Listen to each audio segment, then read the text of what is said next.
Pessoal, boa noite.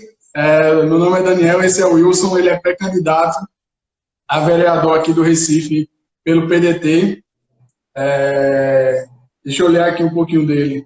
Ele participou do movimento estudantil secundário, prosseguiu na universidade, fez direito, advogou em diversos sindicatos de previdência, é ex-diretor da Associação de Advogados Trabalhistas,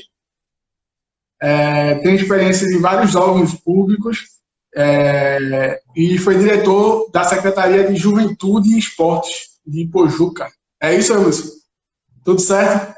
É isso aí. Não esqueci nada não, né? Bom. Esqueci nada não, né? Mais algumas coisas, mas senão a gente vai passar a noite todinha e não vai falar. Primeiro, são 40. Pode falar. Primeiro, queria agradecer por ter aceitado o convite. É uma atitude muito nobre. Você vir aqui num espaço comum, falar com uma pessoa comum, e para pessoas comuns, é isso. Eu acredito que é isso que tem que ser a política, de trocar ideia e ouvir a população comum que vive e entende as dificuldades. Mas vamos lá, pode falar.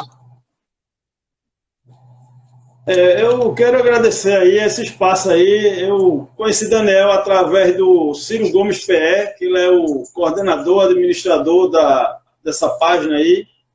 É um cara que está aí na luta aí também, né?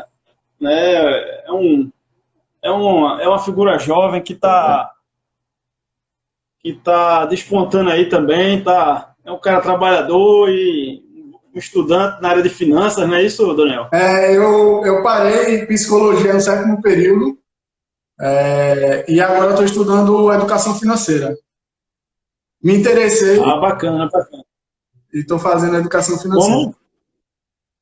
Como? Legal. Só falando. O Tiago, ele é o dono do Ciro Gomes Pernambuco e eu sou um dos administradores. Eu ajudo ele lá, E no Instagram, a gente viu essa necessidade agora com a pandemia. Tá todo mundo migrando aqui para o Instagram, para a live. Aí a gente viu a necessidade de fazer e eu estou tomando conta agora do Ciro Gomes Pernambuco no Instagram. Wilson, conta um pouquinho dessa tua trajetória até chegar agora aqui pré-candidato a vereador. Como é tua luta nesses movimentos estudantil? Como foi o teu desempenho no sindicato?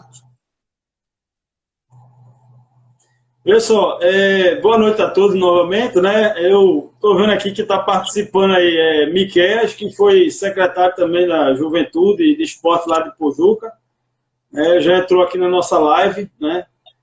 Eu trabalhei lá com ele, foi meu secretário, era diretor, é um cara jovem também. Pessoal, quando eu fui estudar na Escola Técnica Federal, que hoje vocês conhecem como IF, né, o IFPE, eu fui fazer o curso de eletrônica, passei no curso de eletrônica, e ali foi o primeiro contato mais diretamente com a política, né? Política estudantil, Grêmio Estudantil, isso era 1989, né? Eu tenho 47 anos, na época eu tinha 16, 15 para 16, eu acho, 16 para 17, né? E foi muito legal porque assim, a gente começou a lidar lá com a realidade, né? O 89 foi o ano de eleição para a presidência, a primeira eleição direta, né? E aí a gente foi aquela efervescência, os grêmios estudantil voltando com toda a força depois da ditadura, redemocratização e etc, né? Então, a partir daí foi quando eu comecei o engajamento mais político, né? E quando foi no ano 92, 93, eu resolvi que não ia seguir mais a carreira na área de tecnologia, né? Aquilo fez com que eu despertasse a questão do direito, das questões políticas, etc. Então, assim, passei na Universidade Católica, continuei no movimento estudantil, né? Fui secretário do DA de Direito, fui vice-presidente do DCE, do Diretório Central, e sempre ligado a essas questões sociais, né? E hoje você vê, né? Como isso ainda é recorrente, como isso ainda é necessário, né? Então, dentro desse contexto, né, eu formado, já como advogado, eu procurei o trabalhismo, ou seja, na área de direito do trabalho, na área do direito social, previdência social também, que é uma das minhas especialidades, além da área administrativa. No 2000 me formo, né, praticamente me formo, e já entro numa campanha, fui convidado para participar de uma campanha no Juridão, uma campanha de João Paulo, do PT, onde se ganhou a eleição, né, para prefeito do Recife, né, e posterior a isso eu fui convidado por um amigo meu chamado Bruno Ariosto, que foi secretário de Assuntos Jurídicos, para ser um dos assessores lá das secretarias e assessorar as secretarias do município. Tive sorte de diretamente trabalhar na construção do orçamento participativo do Recife, né, a primeira grande experiência de participação popular. Né? Claro, o Recife tem uma tradição de participação popular, né, desde a época dos anos 50, com Pelópidas, Miguel Arraes, etc. Mas eu digo a grande porque não tinha nada sido feito nessa dimensão. Você pegar uma cidade de 1.500.000 habitantes, na época era um pouco menos, né, e em todas as regiões da cidade fazer reuniões plenárias, né, para discutir o orçamento, para discutir os investimentos da cidade. Então foi uma experiência muito rica, porque recém-saído da universidade, recém-formado, sem experiência pública nenhuma, foi jogado lá e começamos a trabalhar, a desenvolver. Isso, embora meu trabalho fosse um pouco mais na área técnica, mas a gente tinha relação com a população, com a comunidade. Eu participei de várias plenárias e a gente aprendeu muito com isso, né?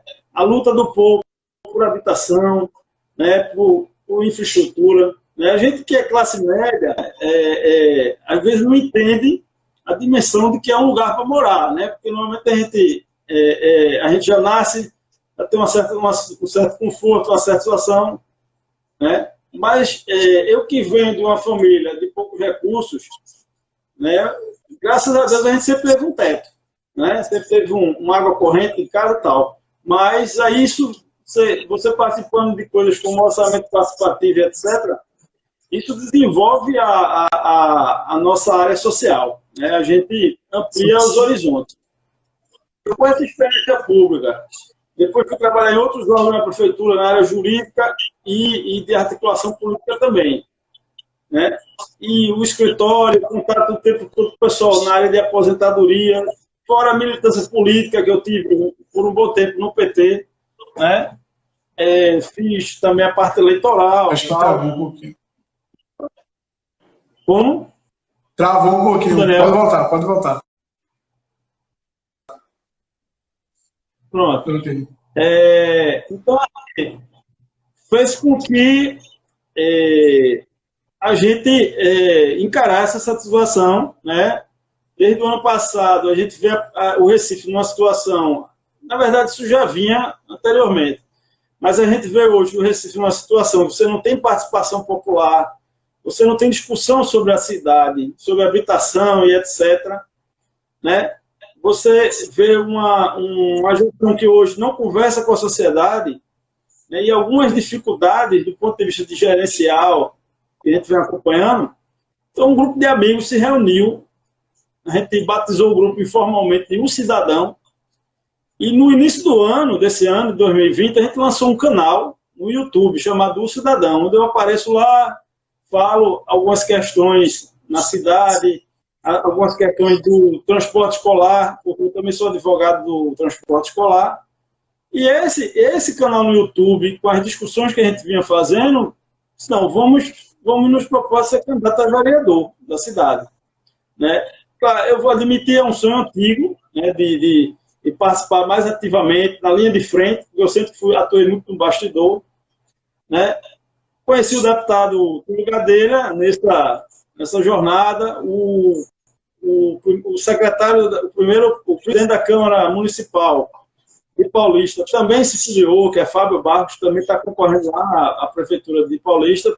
Conheci ele há uns 2 anos atrás e sempre também que eu entrasse na política. Então, assim, esse tema juventude, esporte e tal, me interessa muito porque desde de juventude eu venho nessa questão da política, né?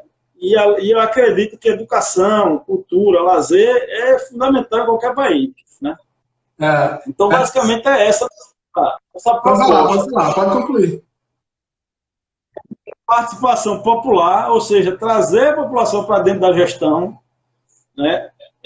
Porque quando você abre os conselhos para as discussões dos investimentos, você traz mais transparência para a cidade, né?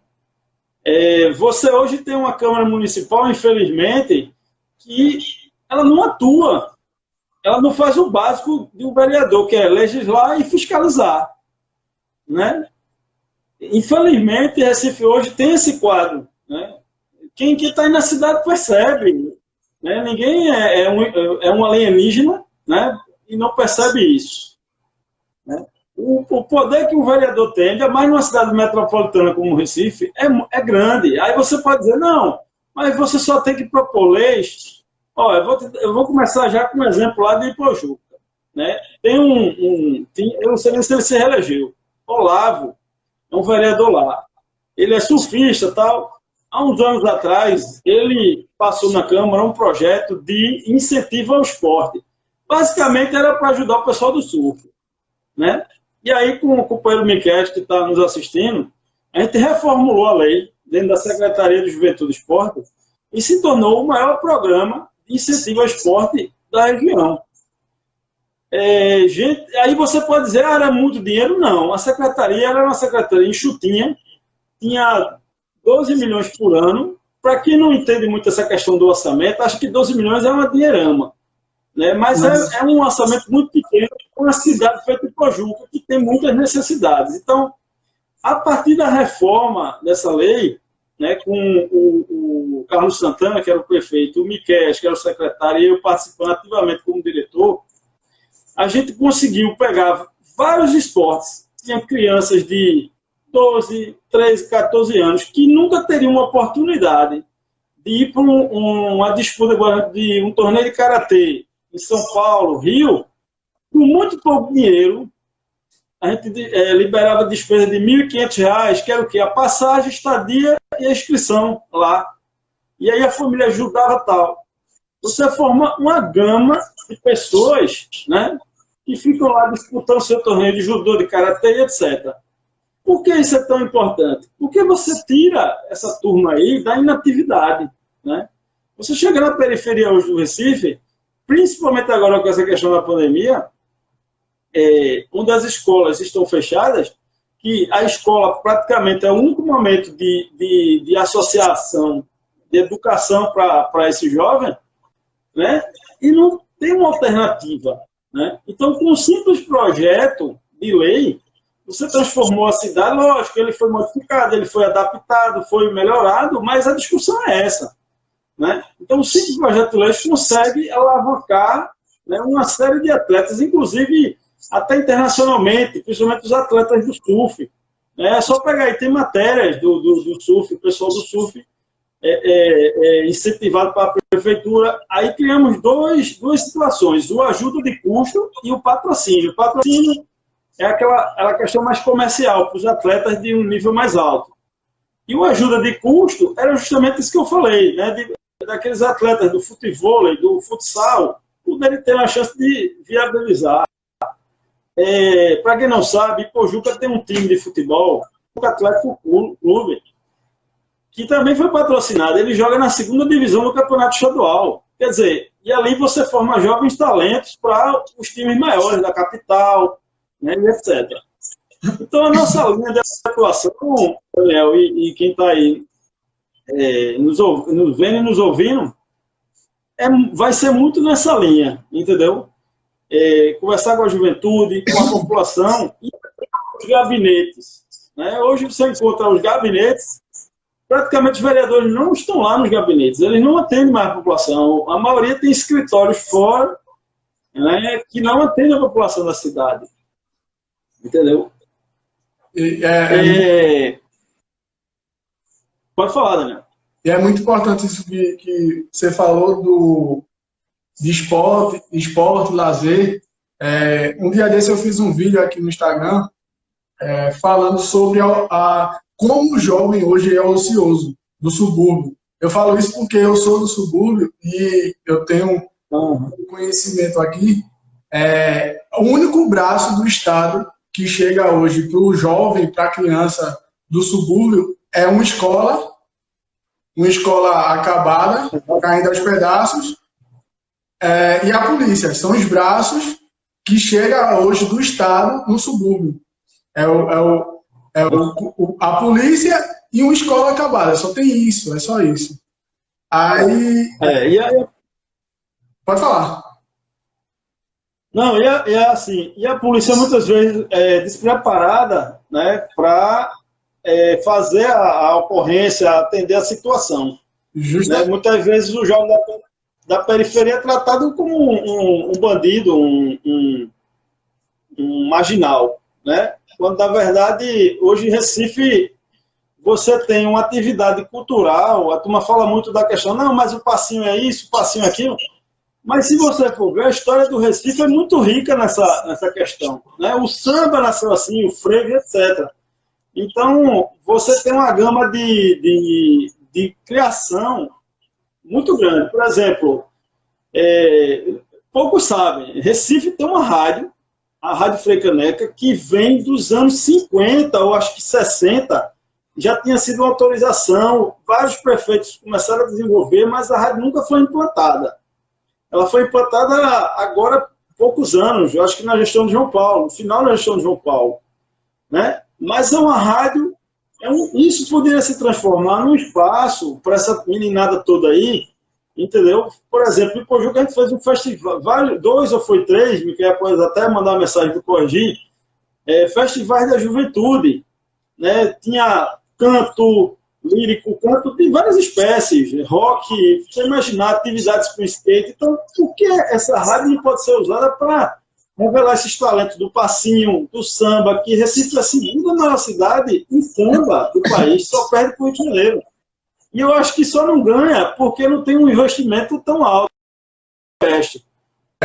nessa questão do samba, na cultura do bairro, que é uma cultura legal. Então, assim, você tem a rádio, você poderia fazer um grande festival cultural, né, mas não tem investimento nessa questão. São coisas simples. Pode falar. Sim. São coisas simples, com recursos poucos, que dá para fazer, que dá para colocar esse jovem, inserir esse jovem na sociedade, dá para ele um a fazer, porque hoje eu pego muito essa parte da religião, porque eu vejo muito, e eu peço aqui para quem está ouvindo, para deixar um pouquinho da religiosidade do lado e partir para o campo social. Ver a igreja agora, o que eu vou falar, no campo social. Quando a gente não tem um esporte, um lazer, a gente não tem pró-jovem, eu já fiz pró-jovem, antigamente a gente tinha um pró-jovem, o jovem, ou ele vai para o crime, ou ele vai para uma igreja. Então, exatamente. Ele não vai pelo lado religioso, ele vai pelo lado social, de estar inserido em alguma sociedade, de estar sendo visto, de agregar, de participar de alguma coisa.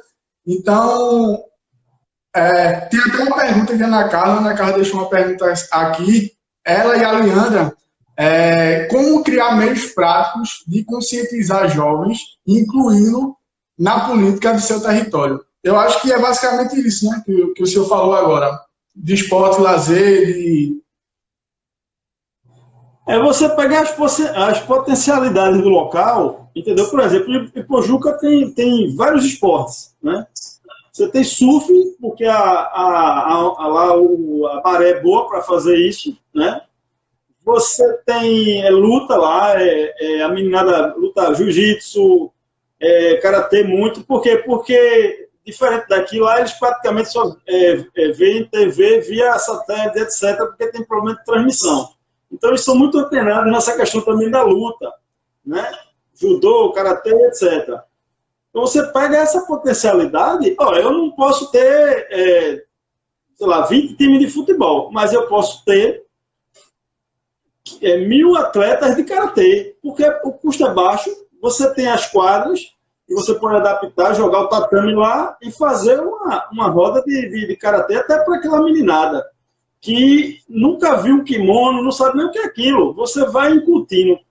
No Recife é um potencial imenso o esporte. Né? Por quê? Porque a gente tem praia, a gente tem rio, a gente tem local para correr, tem morro, né? Onde tem uma turma bacana que faz muita música e desenvolve. Então, por exemplo, na pandemia mesmo, eu vi um projeto de uma ONG chamada Falcões, né? Eu acho que você conhece, que ele, com R$ 49 de doação, ele entregou, né? Claro, entrou a Vivo, parece que entrou várias empresas, mas você fazia R$ 49,90.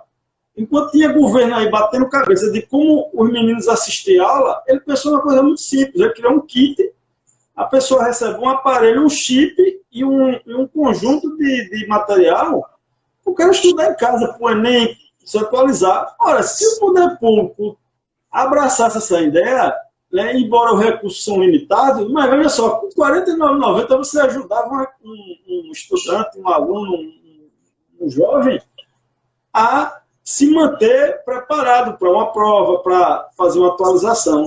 Né? Eu vejo hoje, por exemplo, a prefeitura todo ano lança um edital de vários cursos. Claro, corte e costura, bordado, etc. São cursos importantíssimos, por quê? Porque ainda existe essa indústria de manufatureira, né? Ou seja, que dá com as mãos e tal. Mas eu estava conversando com um amigo meu, que é analista de sistemas, a gente tem um polo de informática aqui, que é um dos melhores do mundo, não é nem do Brasil, é do mundo. Polo digital, né? Ele dizendo, Wilson, sobra, é o polo digital e as empresas, sobram empregos aqui. Por quê? Porque não, mas só absorve a meninada que faz curso tecnólogo ou curso superior. Pô, será que não existe um curso? Aí eu vou falar a linguagem chamada SQL, que é uma linguagem simples, que é usada em computador, de nível intermediário, para você chegar na periferia e fazer um curso desse. As empresas estão querendo botar dinheiro nisso, querendo investir. Né? Mas não existe uma articulação. Aí é quando a gente sente falta da presença do Estado. O incentivo. Né? Como o Estado é importante. Exatamente. E a infraestrutura, porque se você faz por exemplo, aí eu volto no exemplo de Pojuca. A gente fazia os jogos estudantis de Pojuca com uma federação de desportos. A gente fazia um convênio, que hoje se chama termo de parceria, dizia qual era o projeto, né? Eles entravam com toda a expertise técnica e pessoal e faziam jogos de vôlei, jogos de futsal e etc. Ora, você tem empresas aqui de alto nível de tecnologia, o que é R$100 mil, R$200 mil, R$1 milhão para uma empresa dessa não é nada. Por quê? Porque nesse caso especificamente, de preparar essa meninada para ser um digital influencer, né, o que for, né, mexer com programação mais básica, para fazer um pequeno programa aqui, o cara lá cria um laboratóriozinho, ou em casa ou perto da casa, se junta com 4 ou 5 amigos e monta um produto para o comércio local, né, de vendas e etc. Então, são essas coisas que com pouco recurso, mas com vontade, você consegue. Né? E o papel do vereador, por que pareça, também é esse, né? De brigar por essas políticas públicas. É um dever. Né? E não ficar somente naquela questão do cargo, né? Do carguinho para lá, do carguinho para cá. Não. O vereador, ele governa também. O pessoal pode falar, eu vi até eu assisti uma live sua, gravada, você estava falando um pouco de repartição dos poderes, etc. Não foi isso? Dia desses. Né? Aí o que acontece? Algumas pessoas acham, não, parlamento não governa, poder judiciário não governa. Não, o que há é uma divisão das funções, mas os 3 poderes, eles governam. Né? Um não consegue falar. Um não consegue. São divisões. Tá travando. Um não consegue governar sem o outro, né? Eles não são independentes. Né? Porque o poder é um só. Aí o que acontece? algumas pessoas, eu estou fazendo muitas reuniões, aí eu apresento lá o programa de governo meu. Aí o pessoal, de governo, mas tu... Não, é governo. Por quê? Porque o parlamentar, ele é Estado também. Ele é governo. Quando eu digo governo, no sentido maior, lógico, né? É o sentido de administrar as pessoas, administrar as funções públicas. Então, se você tem um mandato bem pautado, bem organizado, você ajuda muito o executivo, até mesmo na oposição, você fiscalizando. Porque por muitas vezes lá o gestor principal, o prefeito, o governador, quem tiver lá, o diretor de empresa, o presidente, ele não percebe às vezes, né? Ele quer resolver um problema imediatamente, ele não percebe às vezes que está cometendo erros, né? Travou um pouco aí, Daniel. Então é isso, pessoal. Travou. Deu uma travadinha aí, não foi? Foi, voltou agora. Voltou agora. Aí o que acontece? Recapitulando, né? A população, no geral, não faz essa distinção e acha que tudo é a mesma coisa, mas não é. Um bom fiscalizador das contas públicas, dos projetos públicos, dos programas de governo, pode, como é que se diz, alavancar até a gestão mesmo que ele está fazendo a oposição. Uma boa oposição já faz um bom governo, né? É uma oposição consciente, né? Eu não gosto nem de falar muito de oposição. Na verdade, é o papel, porque eu acho o seguinte, o parlamentar, de maneira geral, ele é, em tese, oposição por natureza. Agora, o que eu vou explicar é a oposição pela função fiscalizadora dele, de alertar, de mostrar, de ser um representante popular também. Né? A gente vê hoje em Brasília, essa disputa está muito clara hoje. E é bom, né? Eu digo sempre, eu tenho 2 filhos, né? Um de 5 e outro de 21. Eu digo sempre, ó, o bom é quando esses caras estão brigando, né? Os poderes estão brigando no bom sentido, lógico, estão disputando ali o poder. Por quê? Porque não fica aquela coisa escondida, né? Com subterfúgio. Mas, assim, aí voltando para essa questão da juventude, né? Então, assim, a questão hoje, né, da juventude, hoje muito assim, a liderança hoje, ela não está tão engessada, né? Ela hoje, ela está menos cacique. Eu estou falando, Daniel, que hoje a liderança, vocês hoje têm uma... eu não sei se é o meu ou é o teu sinal, né? Pode falar. Aí, pessoal, a questão da liderança hoje, vocês têm uma coisa interessante, porque, assim, pelo menos a meu ver, né? Você não tem mais aquela coisa daquela super liderança, né, que resolvia tudo. Isso é muito bom, essa geração que está chegando aí. Por quê? Eu vejo muita questão dos movimentos, né? Eu vou falar um que eu sou antagônico, mas é um movimento que a gente tem que respeitar, que é o MBL, né? E outros que vêm surgindo. E isso é bacana, por quê? Na medida que você cria esses grupos, essas movimentações em grupo, você quebra aquela coisa do herói. Ah, eu sou o herói, eu sou o cara que vem. E a gente precisa muito disso hoje. Né? O que acontece hoje é esse radicalismo populista, porque se não é A, é B, se não é C, é D. Isso é péssimo para a política. E isso é péssimo principalmente para o jovem. Porque perde a questão do debate. Né? A gente tem que falar muito disso, de democracia, de debate, de discussão, né? De intervenção. Né? A gente vota pouco no Brasil. O pessoal diz, não, a gente vota a cada 2 anos. Meu amigo, nos Estados Unidos e em outros países se vota até para tesoureiro do governo do Estado. Se vota para prefeito, para administrador regional em outros países. Então, e outra coisa, existe... Quando você tem uma eleição americana, por exemplo, ou em outro lugar, você vê que tem uma série, aqueles estados, além de eleger os dirigentes políticos, os deputados, senadores, presidentes, eles elegem, fazem vários plebiscitos, aproveitam a eleição para decidir N coisas, né? Se o aborto em tal estado é legal, se o uso medicinal da cannabis, e etc. A gente tem que se aprimorar com isso, entendeu? Entendi. Mas diga aí, Daniel. Se eu falar a questão do debate, E eu vejo hoje, como eu uso muito a internet, eu vejo hoje a internet como um impulso.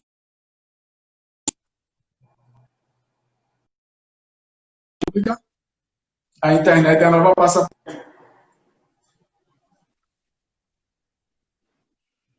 Oi, repete aí. O senhor Repete aí, falou Daniel. o senhor falou de debate, de querer debater, a gente debate pouco, a gente volta pouco, que a democracia é isso. Como eu uso muito a internet para me expor, para expor minhas opiniões e defender o que eu acredito, eu vejo hoje, isso é a minha visão, tá? A internet como uma nova praça pública que deu voz a pessoas que antes não tinha, mas também que é uma coisa muito perigosa, porque não existe debate dentro da internet. Pelo menos onde eu tenho acesso, não existe debate. O que existe é o quê? É propaganda. Eu tenho minha propaganda, eu faço a propaganda daquilo que eu acredito e o outro faz a propaganda. Mas o debate não tem síntese. É só a tese, antítese, mas não tem a síntese. Não chega a lugar nenhum. E falta muito isso para a gente conseguir prosseguir e caminhar bem na democracia. Eu acho que falta um pouco de debate, menos extremismo, a gente se enxergar mais e conversar mais, saber que o político hoje, que chega falando, eu vou fazer isso, eu vou fazer aquilo, não faz, não consegue fazer. Como o senhor falou, bem colocou aí, os poderes, todos eles governam, um depende do outro, não consegue fazer nada só, ninguém tem um poder absoluto. Então, eu acho que precisa mais desse debate de propostas mais palpáveis, como o senhor está colocando, de exemplos que já fez, que isso aqui dá para fazer com isso, que isso dá para fazer com isso, do que chegar e dizer e prometer tudo e, na verdade, saber que não, ou não sabe, ou é falta de conhecimento do cargo, ou é má fé, né? Você chegar para o eleitor e dizer, vou fazer isso, fazer aquilo, e não consegue, né? Esses dias aí, eu acho que foi sexta-feira passada, foi isso mesmo. Eu fui aqui no IPCEP, né? Eu moro aqui em Setúbal, mas eu vivo muito no IPCEP porque minha infância foi lá, a juventude, etc. Estudei lá, eu vim de escola pública, né? Como eu disse, antes de entrar até mesmo na Escola Técnica Federal, mas eu também estudei no Colégio Lauro Diniz, que é um colégio estadual muito bom, que tem no IPCEP, e etc. Eu estava conversando com, acho que umas 10 pessoas, a gente fez uma pequena reunião e tal, aí tem uma turminha lá, a gente bateu um papo, aí eu fiz uma pergunta assim, eu digo, você sabe quanto custa um vereador aqui em Recife? E o que é que ele faz? Aí o rapaz olhou para mim e fez, não. Aí eu disse, olha, em média 5 milhões nos 4 anos de mandato. Eu fiz uma conta básica, vi o portal da transparência, que não é tão transparente assim. Não, né?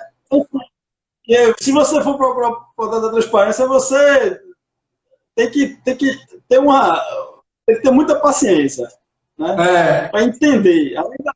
Né? Enfim, ele ficou 5 milhões, doutor. Eu digo, meu amigo, são 5 milhões em média. Né? Aí eu peguei a média dos 4 anos, em torno de 200 e poucos mil. Aí eu não estou só falando do salário do vereador, estou falando do salário, a estrutura de pessoal e os custos do gabinete. Eu peguei né? E fiz uma média. Juntou 5 milhões. Eu estou falando de um vereador, viu, pessoal? Não estou falando de Recife tem 39, vamos arredondar aí. Aí você calcula aí, não vou nem fazer essa conta. Aí ele perguntou, né? Aí eu fiz, você está satisfeito com aquele vereador que você votou, com os vereadores de uma maneira geral, com o serviço que ele presta? Aí o pessoal ficou meio assim, eu digo, porque ele é um servidor público. Ele presta o serviço para você. Não, mas aí o cara se elege, não sei o quê, o cara se elege e não vem nem aqui. Aí você falou uma coisa importante.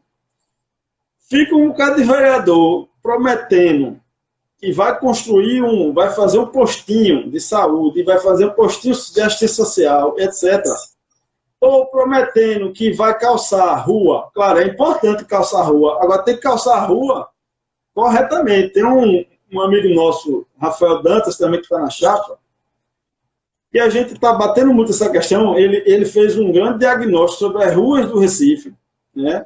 Inclusive contestou o atual prefeito, onde há centenas de ruas, né, que constam como calçadas na prefeitura e não estão.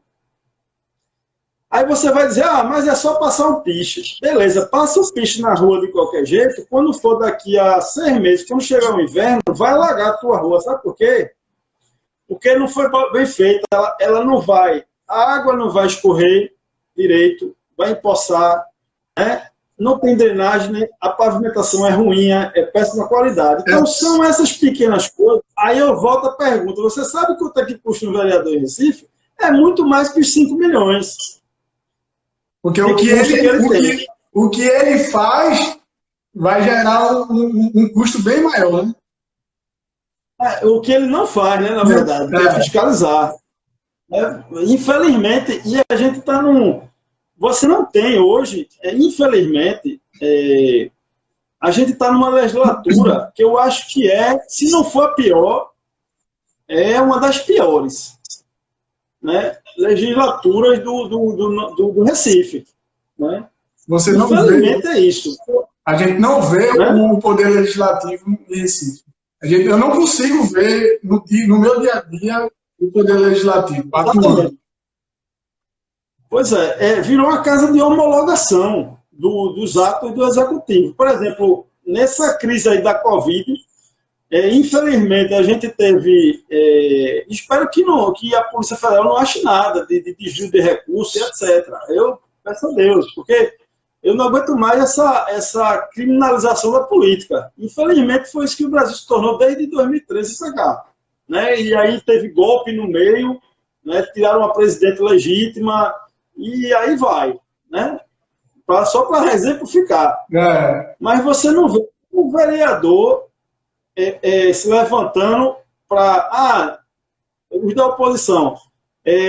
O prefeito, a maioria, não deixou abrir a CPI. Tudo bem, acontece. Quem tem maioria vai brigar para se manter.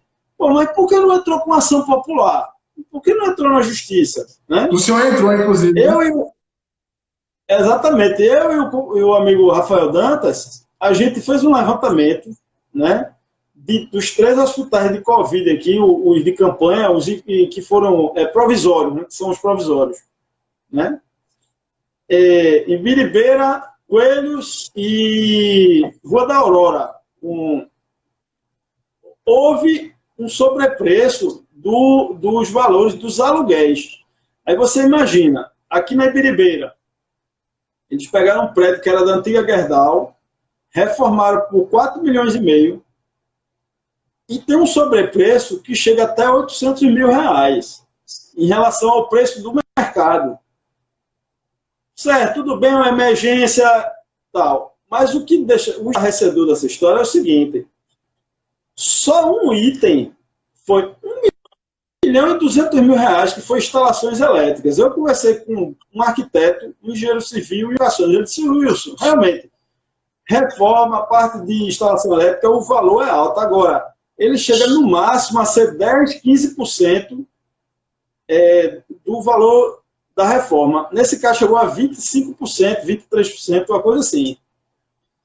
Ora, não há nenhuma justificativa do ponto de vista de normas técnicas de saúde para que esses locais sejam hospitais provisórios, porque na região havia outros locais. A única justificativa foi de área civil, de metragem.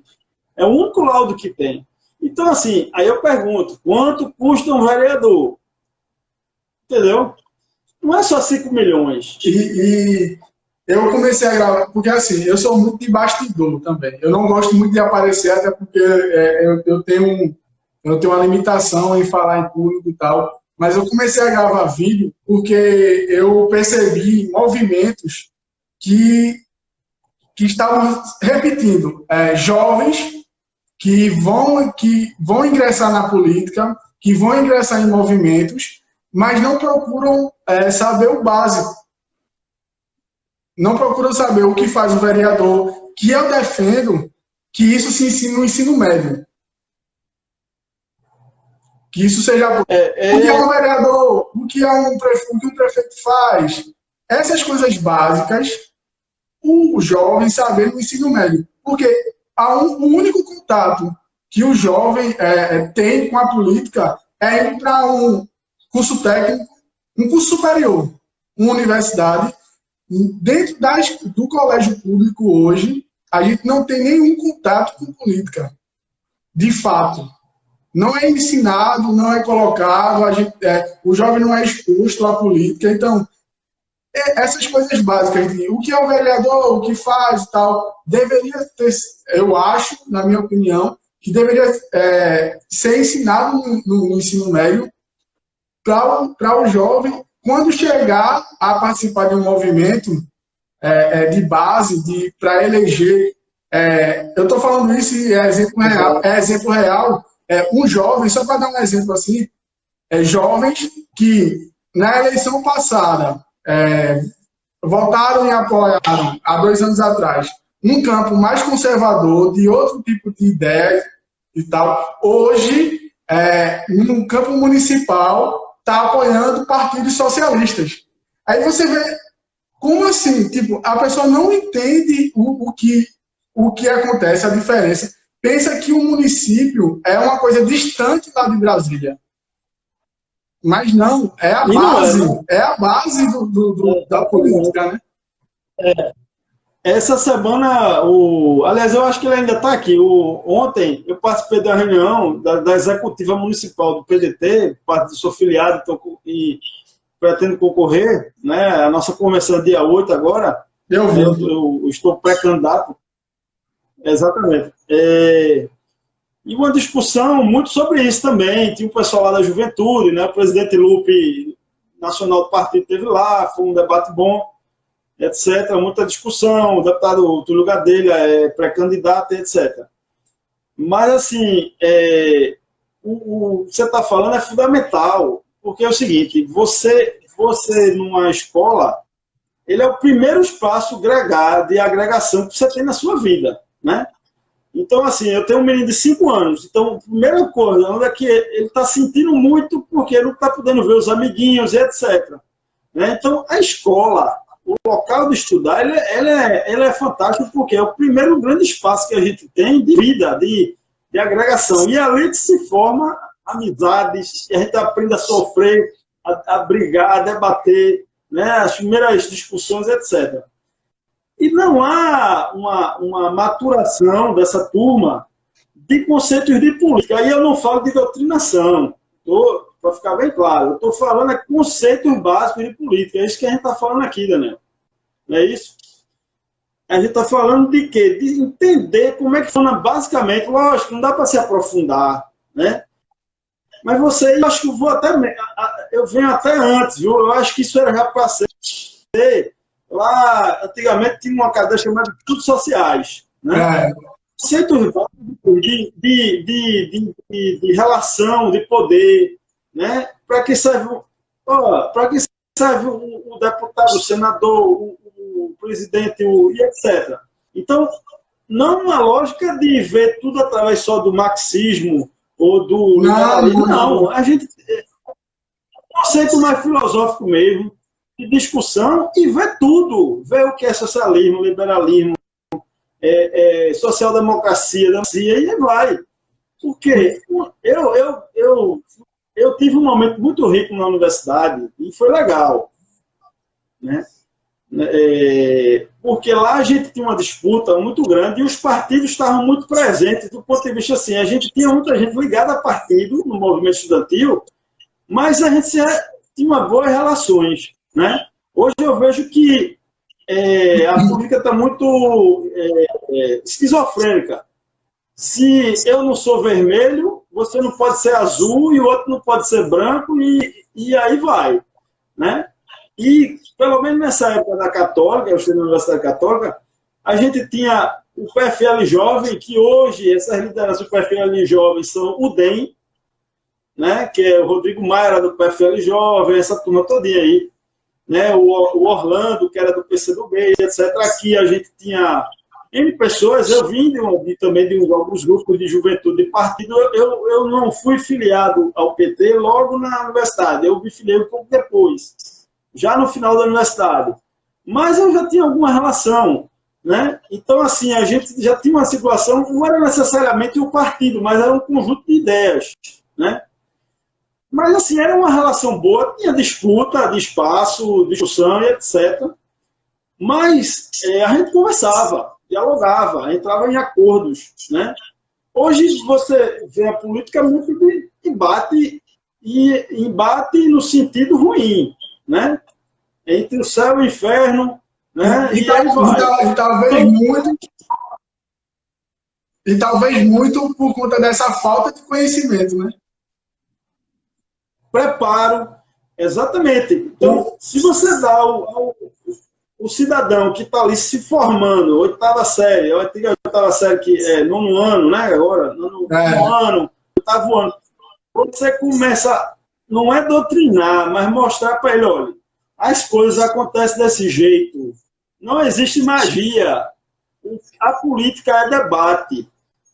Você já está ensinando muita coisa, você não precisava o cara se formar em ciência política para entender de política. Você dá o básico. Claro, se você quiser aprofundar, ele vai fazer uma graduação, mestrado, doutorado, ótimo.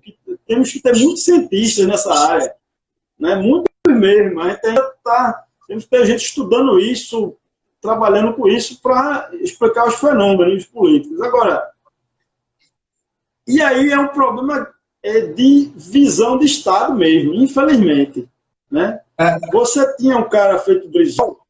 Quando eu era menino, eu dizia, tinha um tio meu que era muito fã do Brizola. Aí disse, pô, aquele velho doido do cabelo branco, tio.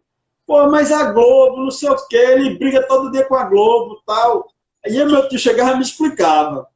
E eu, pô, relação de poder e tal, eu não entendia, né? A gente, menino ainda e tal. Mas aí o cara pegou, construiu um sambódromo. Aí a turma dizendo, não, virou um elefante branco. Não. Embaixo das escadarias, pouca gente sabe disso, funciona, ainda funciona. Eu até fiquei sabendo. Só interromper um pouquinho, puxar um gancho, que quando ele fez os brisolões, né, que chamava de brisolões, que é os CIEPs, todo mundo ficou estadalado. Porque assim, ele foi o pioneiro, né, nessa pegada de colégio integral, né?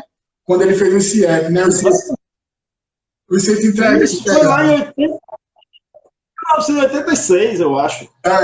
Né? Foi quando... Brizola, pra que botar piscina, Brizola? Pra que colocar piscina?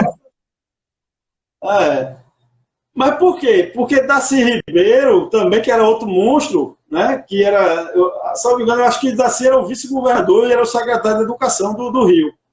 Isso. E ele, o barato era o seguinte, que ele dizia, ó, eu estudei nos Estados Unidos, conheci lá e achava maravilhoso, porque o jovem chegava de 8 horas, 7h30 da manhã, só saía quase à noite, porque ele estudava, no contraturno ele almoçava, lanchava, praticava arte, ou então esporte, fazia o dever da manhã de casa, que a gente chama de tarefinha, né? A tarefa, né? Tarefa de casa, ele já fazia na escola, já ia para casa e tal. Aí o pessoal, poxa vida, disse, não, aí ficam dizendo que eu sou comunista. Como é que eu sou comunista se eu trago uma ideia que é dos Estados Unidos, que também da Europa, lógico, que é o ensino integral, isso em 1985, 86. Né? E hoje está se falando disso como uma coisa importante, lógico. Só que isso é um conceito que um cara, o velho doido que a gente chamava, né? o incendiário, vê junto com outro, né? O Darcy. Grande militar, Darcy Ribeiro, trouxeram um conceito, bicho, fantástico. Então, o problema também é o seguinte, escola integral também não é um lugar só para o menino ficar na escola, tem que ser um local de aperfeiçoamento, né? Então, falta, infelizmente, hoje, em grande parte dos gestores públicos, a criatividade, né? De adaptar situações, né? Por exemplo, você tem locais, realmente, você chega lá, Alto Pascoal, Alto Mandu, que não tem espaço para você construir novas escolas. Mas você encontra pequenas áreas, eu tenho que fazer um prédio tradicional. Não. Você pode, se você tiver uma área aberta, você faz containers. Hoje, há uns anos atrás, isso era muito complicado. 10 anos atrás e tal. Mas hoje você já tem uma tecnologia bem melhor. Você pode fazer containers bem adaptados para abrir mais espaço.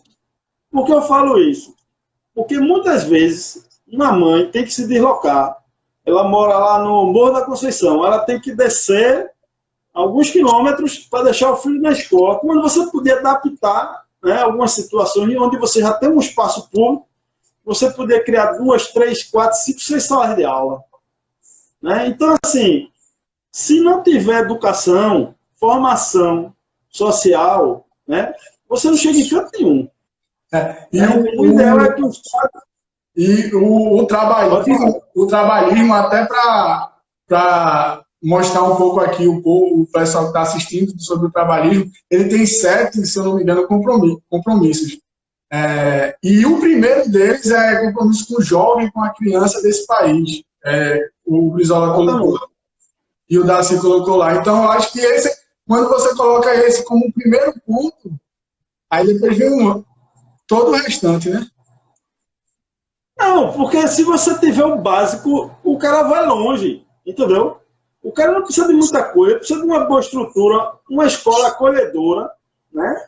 Confortável, no sentido de ter bons equipamentos. Infelizmente, a gente tem, por exemplo, a Prefeitura do Recife faz uma propaganda de robótica. Isso não existe. Como é que você vai aprender robótica se você não tem uma infraestrutura boa de escola? Tem algumas escolas que têm os kits, tal, mas você não tem, às vezes, um professor específico para aquela determinada matéria. Às vezes, o aluno não tem. Por exemplo, meu filho, ele teve robótica no Grande Passo, um colégio de classe média, etc. Né?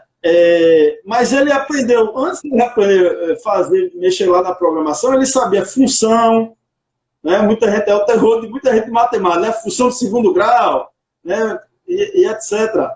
Né? Ele aprendeu função, aprendeu... Então, se não tiver essa base, como é que o cara vai desenvolver um programazinho de computador, uma programação para fazer um robozinho lá, fazer alguma tarefa? Se você não tiver lá o básico, né, o ler, escrever, o interpretar um texto, aquilo que você falou, de ter noções, né, sociais, de conceitos de política, etc., como é que ele vai interpretar o mundo? Né? Como é que ele vai enfrentar esse mercado de trabalho todo dia mais sofisticado? Você sabe disso. Eu também tive que trabalhar e estudar, eu tive que trabalhar para poder pagar meus estudos, para melhorar a natureza. Não é fácil. Né? Quem nasceu em família de milionário, de rico, tem que, desculpa a expressão, se lascar mesmo e trabalhar muito. Tal. Poxa, mas hoje, graças aos últimos governos, sem dúvida, por exemplo, a questão de cotas, né? Cotas de ensino público, principalmente, né? Porque aí é onde é que está o grande problema. Aí muita gente fala, mas isso você está dividindo a sociedade. Não, você está criando oportunidade para que ela seja um pouco mais igual, menos diferente do ponto de vista de oportunidade, porque não existe sociedade que todo mundo quer a mesma coisa. Isso aí o ser humano. Você gosta de tomar suco de caju, eu gosto de tomar suco de goiaba, de laranja. O cara torce pelo esporte, feito eu. Né? Você torce para ter cara de ser tricolor. Não, né? Vou pro meio também. Bateu, né? Mas nem sempre. Meus amigos, eu tenho vários amigos que são alvirrubros e tricolores, né? Então, assim, se for tudo igual, é chato, né? Mas o que tem que ter é oportunizar de forma equilibrada. Pode falar. Proporcional. Exatamente. Eu tenho essa grande... a gente está vivendo, por exemplo, essa questão da pandemia mesmo, o pessoal falando, né, de delivery, né, de tal. explodiu, né, o comércio eletrônico, né, explodiu. Só que, bicho, me dá uma tristeza, quando eu passo aqui, eu moro em Setúbal, aí eu pego um pedaço da Via Manga ali por trás do shopping, ali tem uma McDonald's, né, na entrada do shopping Recife, né, e na volta também tem esses pontos que fazem delivery. Pô, bicho, os meninos ficaram tudo sentados no chão, esperando um pedido de bicicleta ou de uma motoquinha e tal, um celularzinho na mão e tal. Quer dizer, tudo bem, é um trabalho, é honesto, é tal. Mas que condições essa turma tem? Fica sentado ali no sol, tal. Ou não, mas aí tem gente que diz, não, mas é o empreendedorismo. Como é que o cara é empreendedor desse jeito? Né? Como é que você uma empresa que lucra bilhões, as pessoas acham normal isso, não é normal. Uma empresa que lucra bilhões, você ganhar 4,50, R$ 3 uma corrida que você faz, isso é desumano, eu acho que é desumano, isso foge do espectro político, isso não tem nada a ver com ideologia.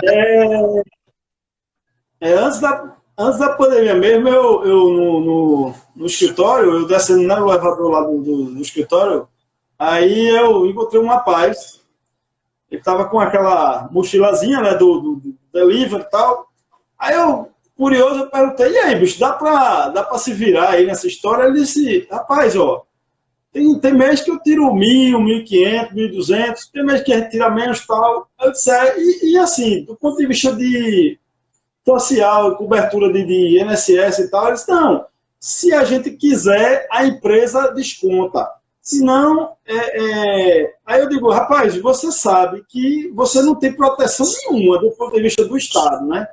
Porque assim, se você não paga o INSS, se você precisar lá na frente, Deus o livre, acontecer, era um motoqueiro ele, trabalhava com moto, aconteceu um acidente, você vai ficar sem poder fazer entrar com o seu auxílio acidente para você ganhar pelo menos um salário mínimozinho ali para, no período que você acontecer aquele acidente, você manter ele. É mesmo, né, doutor? Não sei o quê.